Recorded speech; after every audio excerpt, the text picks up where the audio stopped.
මේ ඉන්නේ හර්මිට්. ඔයාට කලින් හම්බෙලා තියෙනවා.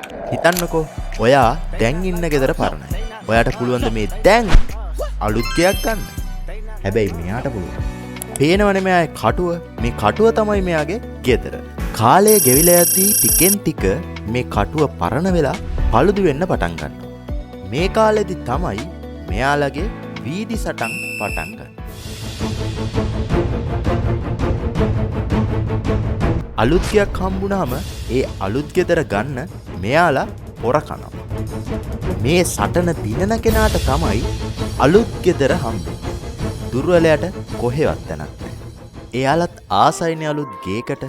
මිනිස්සුන්ගේ වැරදි හින්දා ස්වභාවික ගෙවල් වලින් ඈත් වෙලා කෘත්‍රිම ගෙවල් වලට මෙයාලා ටිකෙන් ටික හුරු වෙලා තියෙනවා. හැබැයි ඒක තමයි අලුත්ම විලාසිතාව.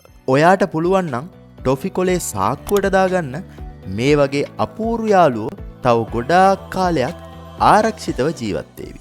මේ යාළුවා ගැන ඔයාගේ යාළුවටත් දැනගන්න මේ වීඩියෝ එක ෂෙයාර් කරන්න.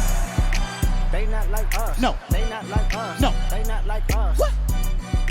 They not like us. No. They not like us. No. They not like us. Are you my friend?